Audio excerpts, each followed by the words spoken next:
Our guest is Samuel. He is the author of "There's an Alien in My Toilet," along with a fair amount of others. He is a fantastic artist. His just as of recording this, he is $20 above his goal in his Kickstarter. Doesn't mean don't stop. Keep on helping him out. He needs it. Doesn't he doesn't need it, but he deserves it. So if you're listening, please go ahead and donate to him $150. That's the average donation that you're supposed to give because you're a great person to do it. And he has also done numerous other works as well, including his own simply just large amount of stuff as well. Okay, so did I miss anything? No, I mean you just plugged I'm everything asking for that to him. Samuel. Did I miss anything? Did I miss anything? No, you did Okay. good. Thanks for joining us. Yes. Thank you for joining us. Yes. No problem. Thanks for having me. You're friends with Jorge. We mentioned this before, but yes, Jorge Medina. He came on and talked about Wonder Duck. Yes, that launches in May. Yeah, yes. yep. And he was unimpressed with us. He thought we were garbage. So, yeah. But he was at least honest about it, so that was kind of nice. He's like, "You guys are doing this wrong." Yeah, no. He's like, you just spent 30 minutes of my time. I want it back, and we're like, I'm sorry. We can only do so much. Yeah. Outstanding. Because you guys run your own podcast, right? Yes. Catch Da Craze. Yes. Cool. Yes. Cool. How's that going? Is that it's going good. We relaunched it because we started it in 2006, and then I left comics and podcasting about late 2008 for about a decade, and then in 2019 we relaunched it. So we're about to celebrate episode 400. Oh, cool. Oh, wow. That's great. That's great. So what brought you back into comics and podcasting? When I left comics, it was because of a lot of setbacks, and so I needed to break away from everything and reset and figure out what I wanted to do. And so after about 10 years, and life leveled off and everything was fine again. And I was talking to my wife, and I was like, look, I don't want to be on a porch in 20 years on a rocking chair looking back and saying what could have happened. I want to finish my stories, and I want to see what I can do with it. So she gave me the Adrian speech that she gave Rocky, and she said, go for it. And, then George and I met. I said, hey, George, I'm bringing the podcast back. You want to come back? He said, definitely. Cause we haven't spoken in 10 years. And, so he's like, yeah, definitely. And then we started there, and then I went on social media and I just wrote, hey, I'm coming back into comics. And, Mark Torres, who has a radio show called It Came From the Radio, invited me to the station in Long Island to make a formal announcement on the radio show. Okay. So I was like, all right, cool. So that was, and that was in 2019. And then, just right after COVID hit, it made things a little complicated. Yeah. I'm sure you're like, I can't wait to get back to the conventions, show my stuff, go through the artwork, bring back everything. And then bam. No one was doing it, not just you. Yeah. It was like, what the? Yeah, great timing, Sam. Great timing. What how often do you guys record? What's your we have a show every day. Oh, 5 days a week. 5 days a week. Oh wow. Yeah, so on Mondays I do a show myself. It's called The Craze and 10 or Less. And basically I take a topic that usually our listeners give us. And whether it's on licensing, whether it's on how to make your how to make money in Artist Alley, whatever it is, I'll do a 10-minute segment on that. And then on Tuesdays and Wednesdays, we interview independents who are running crowdfunding. We do live. We go live, so we live stream with them to support their crowdfunding. And then on Thursday mornings at 9 a.m., we have the Morning Brew with the Crazy Crew, and where George and I we take questions from the audience, but we also deep dive into that 10-minute segment that I did on Monday. So we'll go and really go into detail on those subjects. And then on Fridays, those are pre-recorded shows with guests, and where it's just focused on the guest and their journey. So then there's also a show called What's in the Box, but it's on pause while I run the campaign. Oh, cool. Okay. And What's in the Box will air on Saturdays, and that's basically me doing a live read of comics that are sent to me by independent creators. You read their comics on the Straight show? Through. Oh wow. I argue with the characters. I question their motives, so yeah, it's a little over the top. Oh, that's funny. Yeah. It's the Roger Ebert of comics, but doing it live. Yes. That's interesting.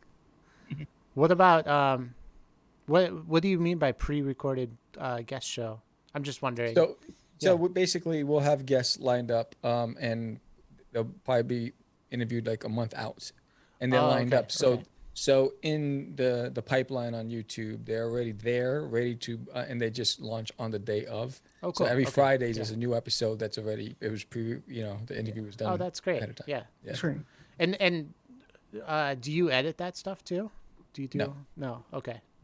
No, we do it, because I have all the tools at my disposal, and so we record it live and we do all this, so if they flub, it lives in infamy. Ah. Okay. Oh. Cool. Cool. That's funny. Cool. And do you guys talk to comic creators? Is that mostly your podcast? I think George said Yes. that it was also other artists sometimes. We speak to if you're an independent creator Oh, cool. in the Okay. arts, Okay. whether we've had puppeteers, we've had musicians, we've had actors, so anybody who is independently trying to grow their business, we have on the show. We've had marketing people in marketing. Oh, nice. Okay. Oh wow. Cool. Okay. Yeah. Yeah. That makes sense. Yeah. We narrow it down. We only do comic people. So, Yes. so 2 separate shows for everyone who's listening. You can still like their show and our show. Definitely. Just Definitely. saying. There's room for everybody. We don't have to beef, No. No, Yeah. no beef. Did your show morph over time into what it is? Because obviously you've got all these different aspects of it, or was it something that you kind of had pre-planned? Because you said you came back, you're like, I want to do this, and this, or was it kind of like, let's go with this, and we'll kind of go from there? Or No, how it did was always kinda- that way. When I launched Catch Da Craze, in '05, I went to a pod camp, and it was at the New Yorker Hotel, and that was basically they were trying to tell everybody that the next craze is going to be podcasting, right? And so at that time, there was only 2 podcasters: it was Comic Geek Speak and iFanboy. And but they were covering mainstream, and there was nobody covering the independent guys. So I interviewed everybody at the pod camp, all the speakers, and then I went directly to Sam Ash. I got my mixers, I got my mics. I went home. I called the guys. I said, "We're going to be podcasters. We're called Catch Da Craze, and now we need to get guests." And then and I didn't care if you were just a creative. No matter what you were doing, I wanted you. I mean, we had back then. We even had Neil Adams on the show. We had LaShawn Thomas of Boondocks. We've had Michael Oming. We had a lot of different people, and my whole goal was just to give a platform for the guy that wouldn't normally get that exposure. Yeah. And I was like, who better than the guys who are in the same boat, to support those guys. So I said, we're all in this together. Yeah. I feel that. I totally understand that. I understand that. Yeah. Yeah. We feel the same way. I mean, we had somebody who only draws one picture of George Costanza over and over. Yeah, The same picture that too. was his not whole. like- That's his whole thing. Yeah, Wow. and he doesn't know how to draw apparently too. So yeah. It's a good Well, he episode. did 'cause Everyone he- listen to that one. Anyway, Yeah. People like to listen to that stuff, or people wanted to kind of learn about him, and he just wanted to get better as an artist, and that's what he did. So interesting guy to talk to, interesting person, interesting concepts. yeah, I mean, Fantastic. it's almost conceptual art, almost, Mhm. almost. Almost. And he makes money from it? No. Okay. No, he has a day job. No. Yeah. He wanted to create his own comic, but he didn't know that he didn't know the resources of how to find an artist, because he's got the story in his head and he's got it written out, but he didn't know how to do it. So he's like, I bet I'm gonna have to draw it myself. And so that was his way to teach himself how to draw. So then eventually he'd draw the comic. So we actually said we gave him some recommendations of places to go off camera, but and so hopefully soon he'll have a comic out and maybe even be on Catch Da Craze talking to you. There you go. Yeah. I don't think they're gonna take this guy. I don't think they're gonna take If he daily comes- if George he- Costanza sketch. Well, no, because if he comes back at that point, it's like, well, I've got this comic out that I want to talk about. That I hired the artist, I got everything out. Yeah. At that point, I assume he would. Honestly, every time somebody reaches out, like I'm dying for them to be terrible. We've never had a terrible guest. Everyone is decent, you know, Mhm. like they love they're passionate, I guess, and they love I, talking about what they're doing, and Well, like even yeah. we've had some that had for some reason got stage fright, and it was like pulling teeth. Oh no. Yeah, I oh was wow. like, and I'm like, hello, you know, it was, you know, I'm like, I don't know how to get it out. So I don't know if they got nervous once the camera went on. It was just like, whoa, what happened here? And then we have We've some that are so animated that we just ask one question and sit back and eat popcorn because they just run with it. Yeah. And, and then next you know, an hour's gone by. we've That had was that. we only asked one question. We no How does one of that our make you first feel interviews when we that ever did. happens? We said Oh, I because looked we've at had that George. He's too. We like, said like huh? we've had that too, where like we're like, we like your work. It's like, oh, thank you, and just like kind of just went off, and like all of a sudden hours Yes. over. He's like, and he's like, all right, that was an hour. I'm like, thank you so much. I'm glad we were able to ask all our questions. And just Russell, we like your Mochi. work, and just off we go. Oh yes, that there are some of those they make it just fun. You just sit back and like, all right, Yeah. he just answered that question. All right, he just answered that question. All right, he just answered. I don't need to ask anything else. Yeah. So great. So you're a comic book artist as well as writer? Yep. Yes. Okay, cool. And so you did the art and writing for There's an Alien in My Toilet. Yes. Okay, cool. And is this a update from the book that came out before? This is a remastering of it. So basically, Okay, it was cool. it was recolored and relettered. Because when I produced it back in '05, you know, we were still wet behind the ears, and so George was the letterer back then, and he's still a letterer now for it, which is fantastic. Oh, cool. And George has significantly improved his game, and you know, he's like one of the best letterers now. And so you know, we both agreed that you know we needed to bring it up to today's times. And then I just had a young lady who does the interiors for most of my books redo it because back then we were the ones who colored it, and it just wasn't up to today's standards as far as the coloring style for what I wanted for the look. Oh, cool. Yeah, because the coloring looks great now. Yeah, for sure. Yeah. Yes, this is Barbara Soroji. She's in Brazil. She's fantastic. Oh, cool. And so tell us about There's an Alien in My Toilet. It's a catchy title. Yeah. Well, for his sure. name is Duty. His Okay. name is Duty. He's from the planet Uranus, and he is tasked. He is tasked with coming to Earth on a secret mission to determine if we're a threat to his homeworld. At least that's what he thinks, and he thinks he's the only one capable of handling such a sensitive mission. Well, in reality, General Goatee, who is responsible for babysitting Duty, because General Goatee's father happens to be the Emperor of Uranus, who also happens to be Duty's dad. I mean, General Goatee's boss, and so he says, you know, I have to get him out of my hands for a little bit. I need to arrest this kid's obnoxious. So he sends him on a fool's errand to Earth. But he makes it believe like, you know, we need you. You're the only one capable and Duty, you know, in his arrogance and haste, he heads off to Earth. And then halfway there he realizes he forgot to refuel. So he crash lands, and instead of admitting his mistake, he chalks it up as part of his plan to distract Earth's defenses and you know, proceed with his plans. Now he must survive Earth's simple creatures like wolves and woodpeckers, and then he eventually gets into a house where there's a father and son, and there's a Chihuahua named Herman who believes that Duty is a talking jalapeno, and he's trying to get him. And so that's what the actual adventure begins. Oh, cool. Uh, wow. Absolutely. As we just said, you unofficially have had a successful Kickstarter. You have met your goal. Hopefully, by the time this comes out, you'll have your successful Kickstarter, and you can leave your spaceship, go say hi to your wife again. Yes. I'm sure she misses you. Yes. And then come back to. Are you planning on just for now remastering stuff, or do you plan on eventually taking the story further elsewhere as well? Well, no, this is it's a 10-part miniseries. There will, you know, I plan on launching every issue on Kickstarter. It's also a part of a there's a trading card game that's connected to the series. And you in this campaign, you get volume 1 of the trading card set and the guidebook to the characters. Um, so the punchline is in issue 10. Once that mini series is ended, it now kicks off into an ongoing series called Duty. And basically, in that space, Duty's second coming to Earth, where tells him that Santa is the leader of Earth, and he has to infiltrate Santa's camp and take him out and get past his defenses of the snowmen and the elves and all that stuff.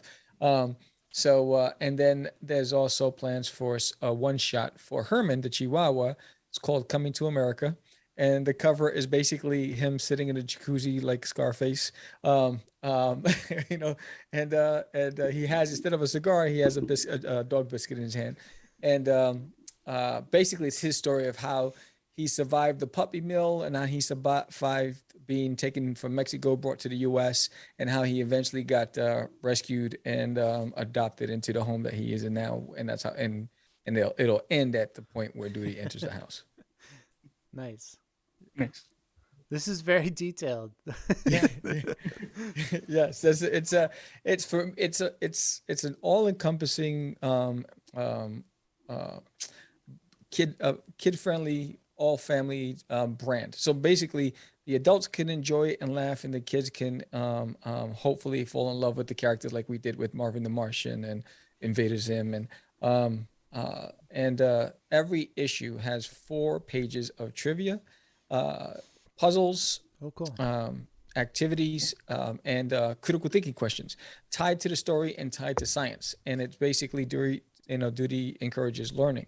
And when I was a kid, I was introduced to Archie comics by my mom, and from that point on, as I got older, I got into G.I. Joe comics and Sergeant Rock, then X-Men. I want this to be the same way. Have adults feel comfortable with introducing this to the kids, so that they know that it's fun and friendly, but there's also an educational twist to it. And then hopefully, as they grow up, they move on to that next generation of comic collectors, because there's so many things that are taking everyone away from comics. I'm trying to help bring the next generation back into comics. Interesting. How did you from starting the concept for the story? Did you plan it from the beginning to be for kids, sort of, or not for kids, but like kid friendly? Yeah. Yes. I've always been. I love like Fraggle Rock, The Never Ending Story. Yeah. The Dark Crystal, all things Star Wars. So for me, and I grew up with Saturday morning cartoons, and so I just feel like, when I grew up at a time where most of our time was outside, right? Yeah. We watched cartoons, then we went outside and we went on adventures. I mean, if my mom only knew half the stuff I got myself into, but it was, and now everyone's tied to their gadgets or gaming, or it's not as, you don't see it as much. And so when Duty introduced himself to me and he said, "Hi, I'm Duty from Uranus," I knew from that point on that this was going to be an all ages brand for me, and that I wanted to be able to answer, because my goal is to get this into the household, and make it a lifestyle brand, like you had with the Peanuts. So I'm trying to, and you can see trickles of it on the campaign. I'm trying to answer all the questions by the time I get to that pitch room, and I'm pitching it to the decision makers, to be able to say, here it all is. Here's a plush. Here's the figures. Here's an animated trailer. Here's the comic. Here's the kids book, the coloring book, the guidebook, the trading card game. I'm trying to bring all of it, so that way when it's there, it's just someone says, all right, now we got to figure out how to market this. It's interesting, but why not call it 2D from Uranus? Is it true that you originally came up with the artwork on a napkin? Yes. So what happened was, Duty came to me when I was driving through the Lincoln Tunnel in New Jersey, and he just said, "Hi, I'm Duty from Uranus," and I was like, "Oh!" So I met George and my buddies at IHOP, and I was like, "I got it. There's an alien in my toilet. His name is Duty. He's from Uranus." They just thought I was crazy. They said, "Oh, you're the nuttiest person we ever met." He says, "You got a good comic in Cosmic Wars. What are you trying to waste your time with this?" And I'm like, I started drawing on the table napkin, and hit the first rendition, Duty said, no, that don't look like that. So I had to draw it over until Duty approved it. And then so I'm like, all right. So, he's been guiding me every step of the way with this. Yes, I knew. And this is the only time that when I create the comic, the dialogue comes after I illustrate the page. Ah, okay. Oh, wow. Everything I've done before, I wrote the script, I wrote the bio, the character timelines, everything. And in the script, I write it the DC way, where I describe every scene. And it helps me when I'm illustrating and I'm directing myself. This is the only one where I don't even draw until I feel the connection, and I just start illustrating, and the dialogue just comes. So when I send it to George, he has my chicken scratch notes of the dialogue, and he has to put it on in word balloon. So when we were talking, when I was bringing it back, he goes, "Send me the script." I said, "Remember, there's no script." I said, "There's notes. The dialogue is already written. It's handwritten." So this is the only project that I've ever done that it's. I guess the word is freestyle. It was just like, That's interesting. It just happened. It's interesting because Duty's like kind of improving where the story's going, in a way. Not saying that like, no, he's not like, this is the storyline. This is what we're gonna do. We're gonna put and fit it in there. This is where Duty's starting. He's gonna tell me where we're gonna go from here. Yeah. So I mean, I have a treatment. So and basically, it's all 10 issues plotted. But when I draw first, and then the dialogue comes. So it's just, I know that issue 1 this happens, issue 2 this happens, issue 3 this happens, but I don't have the page layouts or thumbnails until I start drawing it. Is there a lot of physical comedy to this? Yes. Yeah. Okay. So that makes sense if you're kind of following more the action, and then like kind of filling in what he says about it later. Is that sort of like a cartoon, right? Like like Looney Tunes. You don't need. You can watch those on mute anytime. You don't. Right. They don't need sounds even. Right. Because they're just like so interesting to see, like the different visual gags. Yeah. Yes. Yeah, that's cool. On a previous interviews of yours, it was described as Wile E. Coyote meets the Roadrunner meets Teenage Mutant Ninja Turtles without a shell. Is that like a good, accurate description of him? Yes, he is. He is wacky and zany and just full of life. Yes. So he eventually gets home. Eventually, or maybe not. In issue 10, something happens that will end his journey on Earth. Okay. Yes. Well, he comes back, so I assume when he has to leave. Yes. Oh, I see. To fight Santa Claus, or not fight Santa Claus, to deal with Santa Claus, the leader of Earth. Yes. That was a weird question. I didn't mean to like ask what the ending is. I didn't want to give the details of how or what happens, but there's an event that happens that unfortunately Duty won't have a choice. I was thinking of like E.T., I guess, when I was asking that. Well, Duty is not trying to go home. Okay. E.T. was always trying to get home. Duty is trying to accomplish his mission. And no matter how many times he fails, he's stubborn enough to continue to try. Because Duty, what happens is he has an active imagination. In reality, he's always he's always falling, hitting his head, getting knocked out. And when he does, in his dream state, he conjures up this superior being, whether it's a samurai or a sheriff or a military officer, and he makes his enemy, whether it was the ants or a squirrel, into the opponent in that scene in his imagination, and he defeats them in his dream state. But when he wakes up, the opposite's happening. I see. Okay. Oh, that's great. That's really funny. So that's why on the campaign you'll see all the different versions of Duty, because within each episode he conjures up this other being. Cool. So he's the ultimate cosplayer. Yeah, that's fun. That's really fun for the kids. How did you come up with the trivia and like the games at the end? Well, I wanted something I used to volunteer my time at the Y for the summers, and I would teach kids how to draw. And one of the things that I noticed that would grab their attention is stuff that they could all participate in. And so I tested them with they were my test audience, and I cool. used them as my my data mining. And so I was like, okay, so this works with them. I need to incorporate this in my book. And that's how I wanted to make sure that every book had some sort of educational aspect to it. Because what happens is people see the title and they automatically assume it's going to be very scatological. It's going to be, obscene. It's not. It's the title is tied to the punchline, which is issue 10. So you're not going to understand its relevance until issue 10. So throughout the entire series, it's basically Duty surviving, even though he thinks that he is conquering, right? Okay. And it's just fun. So I wanted the adult to be able to pick it up, read it, and laugh, and then pass it off to the youngin and say, "Yeah, you need to read this too." And then, even at dinner, after dinner, the family get together and do the word puzzles, or the maze. Like there's a maze where you have to get to the uranium chips that Duty needs to fuel his UFO. And then there's in the first issue there is a glossary of terms because Duty uses an extended vocabulary, and sometimes the kids might not understand what that is. So I added that at the end of the book as well. Cool. That's cool. Yeah. Yeah, that's smart. That's so smart. Makes sense. Thank you. Yeah.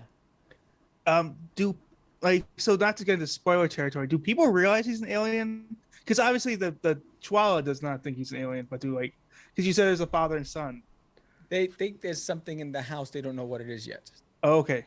So there's a lot of different organizations involved. There's an organization called No Boo for You. Catching ghosts is what we do. Because the father thinks the house is haunted at first, so he hires the Ghostbusters, right? and then there's another organization called WANA. We Are Not Alone Incorporated. They are hired because the ghost said this house is not haunted. There's nothing wrong with it. Now another, so it's a series of things. Then there's Agent Doe, who works for a Black Ops government agency who's tracking down where this UFO crash landed, and they're tracing its steps. Eventually, they're going to lead to the house. So there's a lot of moving parts and a lot of characters in this series. That's awesome. That's awesome.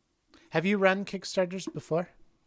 Yes, I ran my first Kickstarter was 2 years when I came back to comics.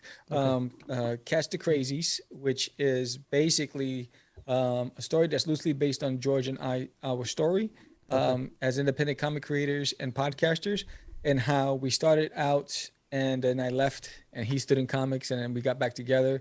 And when we started out in podcasting, we were actually really successful, and then coming back, we were not as successful as we was before.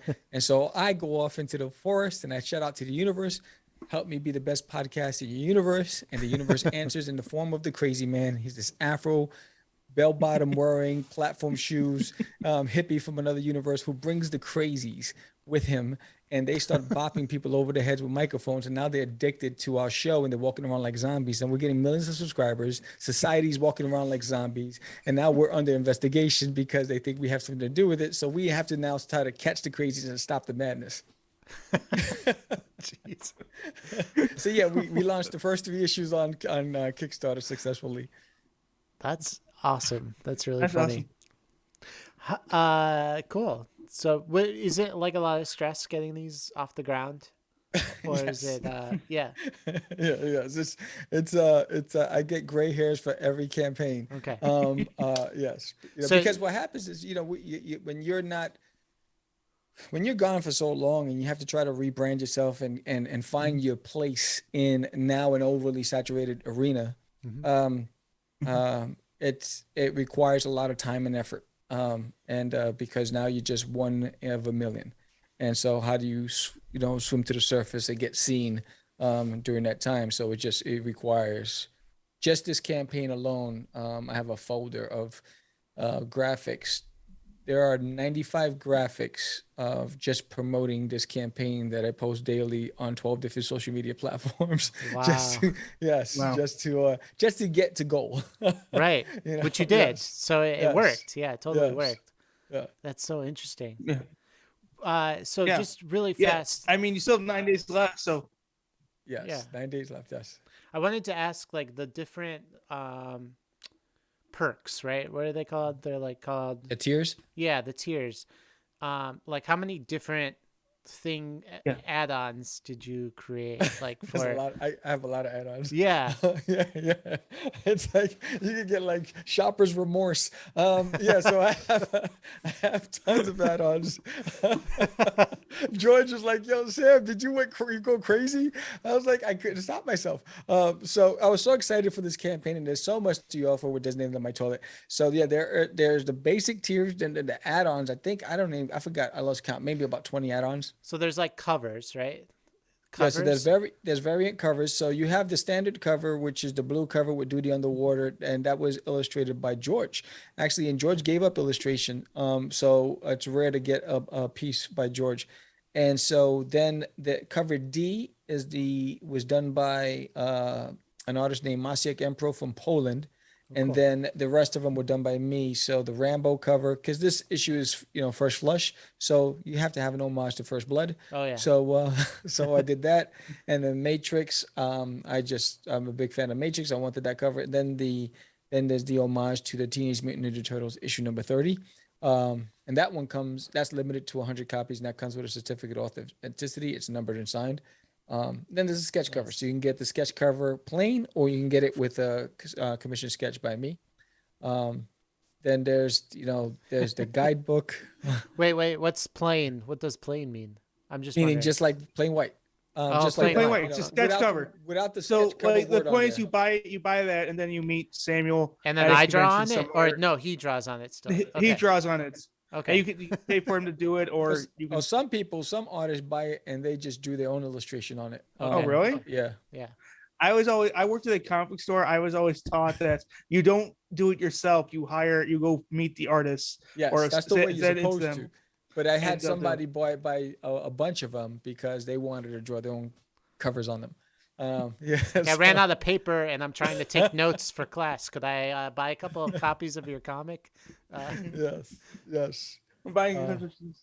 Yeah. So then, okay. yes, you have then you can get the digital copy and there's also a digital bundle. There's a trading card. Yes, set. Okay. that's part of the game. The board game and the rule book will be out next year, and so this is volume 1 in a series of cards.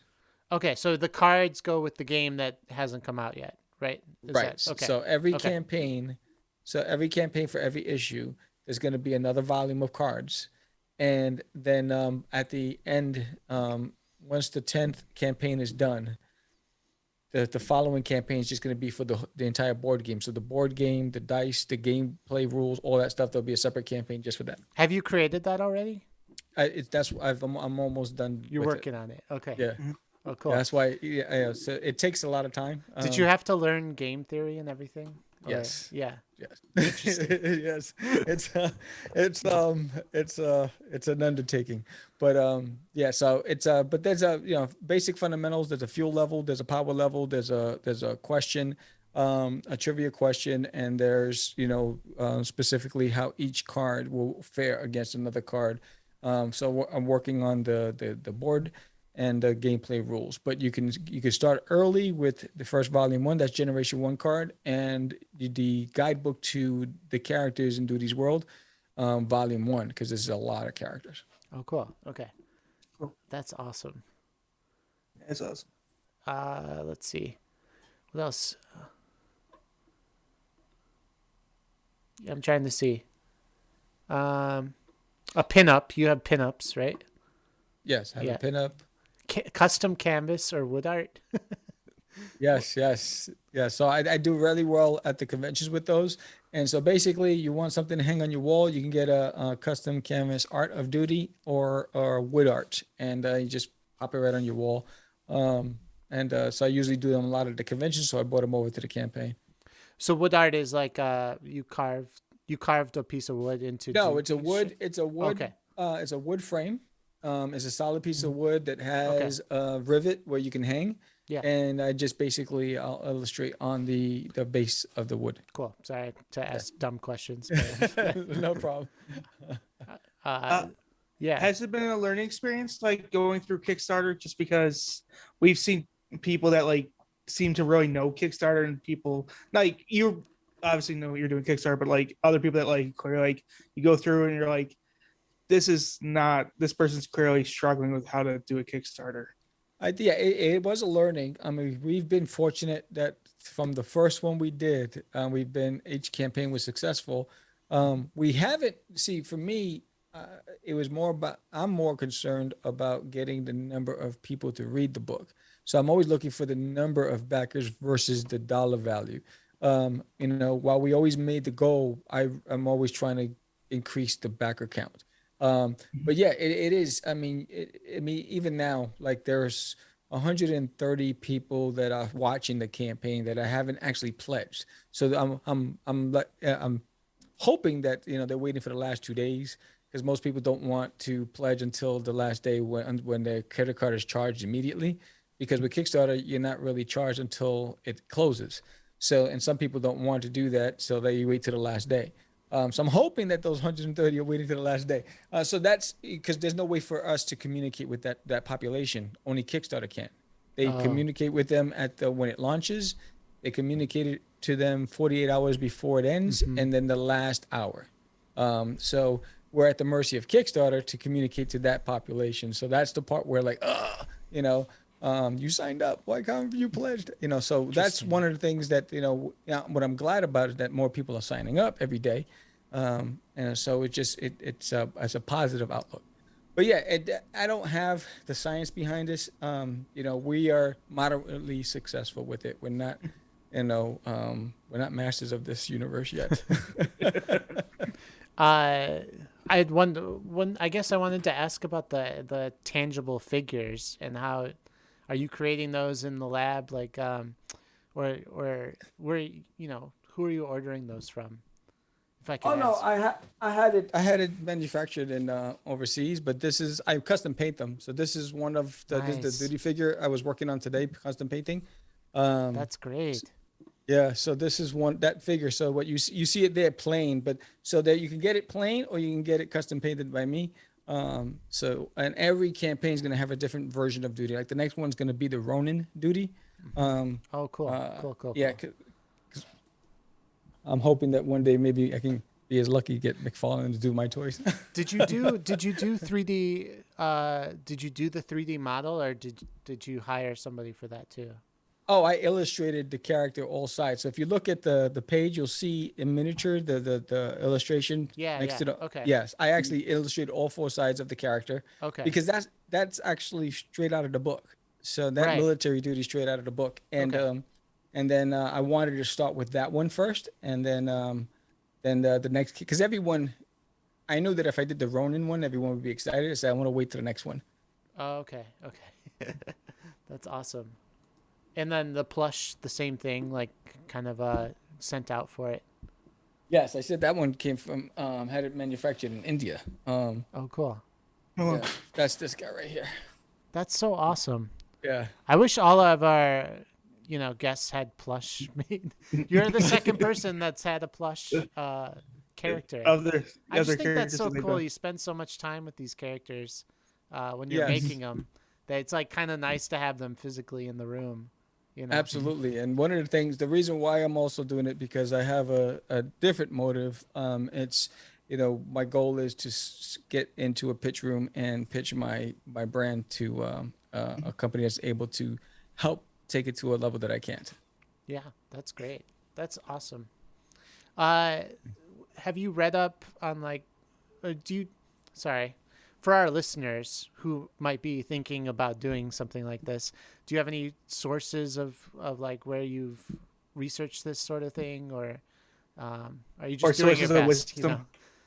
No, I think the biggest thing is YouTube has been a great tool because there are a lot of people who are doing it and doing it well, that you can just join their live streams, ask them questions, reach out to them, connect with them, and there's just a lot of people out there. And then a lot of it is just, I spend 3 hours a day, just research. Yeah.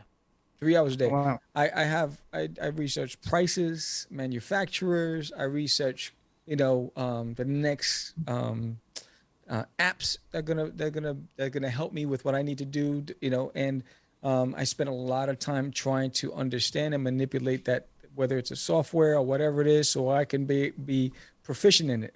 I think you need to spend at least that much time in it. Whatever you plan on doing. You need to become a master of it, and the only way to do that is by becoming a really good student. Yep. And so I'm a sponge, and I learn every day, and sometimes I'm just scrolling on social media. I'll see somebody promoting something. I'm like, oh, so I'll go directly to their page and I'll look, and I'm like, then I'll DM them. It's like, hey, this is fantastic, blah blah blah, and I'll engage them, and that's how I'm able to grow and learn about something. I was like, I didn't think of that. Where did that come from? Yeah. Oh, that's So the information's out there. You just have to go out there and find it. cool.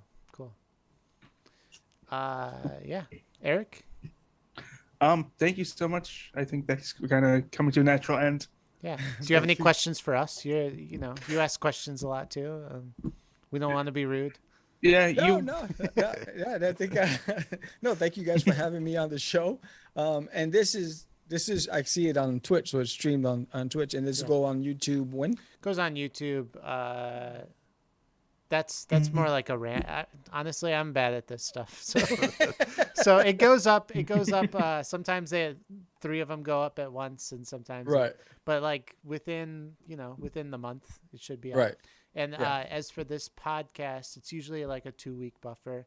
But since you're live campaign, I might try and get it out quicker. Yeah. Just so everyone listening knows, we all get burnout. Yes. Yeah. I know. Do you ever get burnout? That's a good question. All the time. Okay. All the time. How do you fight it? Well, first of all, if can I ask, do you make money from the podcasting?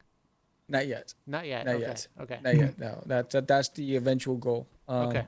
If I never left it, I would have been monetized by now. But I left it 10 years ago, and I had, coming back is a struggle. But not yet. Right now, everything is just an investment. Okay. For the long game.